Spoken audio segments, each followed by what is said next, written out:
Hello kids, today we'll start with our class 2 and the subject is science. So let's get started with the first chapter, which is our body. So we have many body parts, right? We have head, body parts, bones, muscles and skin. So I have a picture over here, my body, where we have eyebrows, eyes, nose, fingers, hands, elbow, stomach, leg, foot, so many parts of the bodies, right? But now in this chapter, we are going to learn about or to study about head, body parts, bones, muscles and skin. So we are going to learn about these 5 body parts which are very important in our body structure. Next, let's learn about the head part. The head is the upper portion of the human body which supports the face and is maintained by the skull. So this is a skull. Under this we have a skull which itself encloses the brain. So skull is a layer for the brain. It usually comprises the brain, eyes, ears, nose and mouth, all of which aid in various sensory functions such as sight, hearing, smell and taste. So brain is only giving all the instructions to the eyes, to nose, to mouth, everywhere. The brain is the instructory part where he tells about the sight, the hearing, the smell, the taste, and he tells to all sensory organs to function, right? Now the brain is the source of reason and the skull represent well. So brain, inside the brain is the main activity part, the skull is the outering or covering of the brain. Next we have a neck. The neck is a part of a body that distinguishes the head from the trunk. Trunk means your lower body part. So trunk is your lower body part. So the neck is a joint between your head and the lower body part. The neck supports the weight of the head and protects the nerves that carry sensory and motor information from the brain down to the rest of the body. So what does the neck do? It gives the support to the weight of the head, and it also have the nerves related to your body and also to the brain, by which whenever brain gives any function, whenever brain gives any instruction to your body, the nerves are connected from body to the brain. So therefore the things happen. In addition, the neck is highly flexible and allows the head to turn and flex in all directions. So therefore you can see your right, left, your in front, and also if you turn back you can see at the back, but you cannot move your neck at the back, right? But it's a kind of a flexible, so you can see in all direction. It is absent in fish and aquatic arthropods. So generally the neck part is not available in the fish and the aquatic animals. Okay, now we'll learn about chest. The chest is located on the upper portion of the body and it is the main part of the body. So chest is this your upper part of your body, right? The chest is the region of the body between the neck and the abdomen. Abdomen is your stomach, near the stomach, okay? And neck, so it is the center of the stomach and the neck. So this is your chest. The chest is the region, okay, along with its internal organs and other contents, okay? So the part of the body between the thorax and the pelvis is abdomen. Abdomen is which one? The stomach part. This is very in great knowledge, right? But you can call it as your stomach, which is in between thorax and your abdomen. Abdomen is your stomach part, okay? In scientific we call it as abdomen.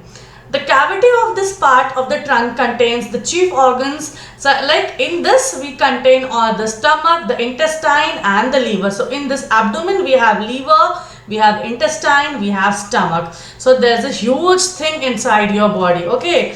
The upper limb or the upper extremity is a region of an animal extending from the deltoid region to the hand, including the arm, axilla and the shoulders. Upper limb is your upper part, okay? So upper part is just joined to your all your extending like arms, your shoulder, everything is connected to each other. Bones of upper limb include clavicle, scapula, humerus, radius and ulna. So these are all scientific words which is just for your information, not for your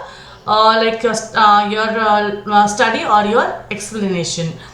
Next we'll move to the lower limb. Lower limb means the part which is below the stomach, that is the thigh, leg and foot. That is called your lower limb. After that we will study about bones. So bones are very rigid organs. You must have seen, just press your skin, you will get to know that there's a hard material inside your body, right? So that are known as bones. Every single person has a skeleton made up of many bones. You must have seen a skeleton like this, right? So everybody, everyone is made of this kind of skeleton, and all the skin is covered over this. So therefore a body is made, and the body is made from bones and muscles that supports and protects the various organs of the body and produces red white blood cells and stored minerals. So therefore the skeletal is the major structure, but afterwards where you have all the skin, inside that you all have your blood cells and other things which is needed for your growth of your body. It's time to look at your bones. Now, do you know how many bones are there inside your body? There are 206 bones inside your body, and everyone has that number only. So 206. If anyone asks how many bones are there in a body, then you will answer there are 206 bones inside a human body. Next, we'll see something about muscle. Muscle is your skinny part. Your skinny part means under the skinny part, which is just a soft tissue found in the animals. Muscles are the engine that makes your body work, and they function to produce force and motion. So muscles tells us you to move, to do some work, to do some activity. So if your muscles will be strong, you can do some work. Okay. The human skin is outer covering of the body. The skin which you can see is the outer covering of the body, but the skin is the largest organ of the human body. So which is the largest organ of the body? We have so many organs in our body, right? So therefore skin which is all over surrounded to your body is known as the largest organ of your body. We have learnt in this chapter about head, your body parts, your bones, your muscles and the skin, right? So many parts we have learnt, or so many things we have learnt in this. So if you have understood, please do let us know, and we will move to the next video. Hello kids, we'll start with chapter 2, and this you have learnt in your class 1 also, right? So that is our sense organs. So what are the sense organs? We have 5 sense organs, that is eyes, ears, nose, tongue and your skin, or that can be said as touch. So the eye is the organ of the vision. It helps us to see. So let's memorize first. Eye helps us to see, ears helps us to hear, nose helps us to smell, your mouth or your tongue helps us to taste, and your hand, your skin helps us to feel or touch. Okay, so hearing is based on your ears, listening is based on your ears. Okay, so hearing and listening is also based on your ears, and looking at someone or looking at something if anything is seen by something is done by your eyes. So anything looking or seeing is done by eyes, and any listening, any hearing is done by your ears. Now we have 5 sense organs, right? So eye is sight, ears is hearing. Now we'll move to the tongue.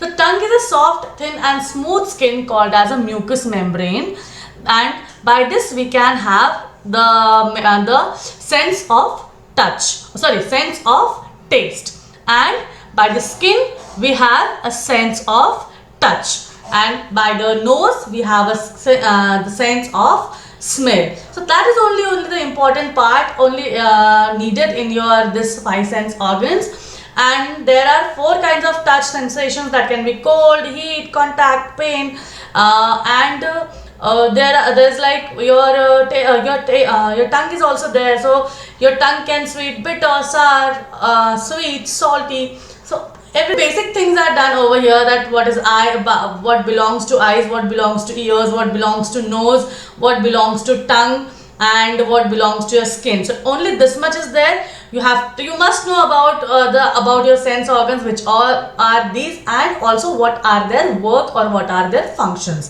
So that is only needed in your this chapter, and I feel you must have understood with the functioning of your sense organs. So I finished the chapter over here, and let's move to the next now. Hello kids, we'll start with the chapter 3, that is food, which is the lovely thing which we like. Okay, so you can see so many dishes over here. Okay, so this is the chapati, we have paneer ki sabji, and we have rice, dal. Already it's a mouth-watering pictures, right? So but in this chapter we will learn about types of food, sources of food, plant foods, animal foods, and also good eating habits. So types of food and sources of food we have learned in our class 1, and also good eating habits are also done in our class 1. So let's memorize it by this chapter. So first, the most important thing is what? The food gives us energy, and this is the essential part of our life and also for our growth. Different kinds of food come from different sources. So sources of food are what? Plants and animals, which we have learned in our previous class. Some food is obtained directly from the plants and some are by animals. Food is any substance consumed to provide your nutritional support. So food is needed for your energy and also for your nutritional support. It is usually of plant or animal origin that contains essential nutrients such as carbohydrates, fats, proteins, vitamins and minerals. So if you eat some plant-based material, if you eat plant-based food, this all things are needed for your body, and this will you will gain. Cereal grains can give like wheat, barley, maize, rice, oats and millet, etc. are also produced by plants.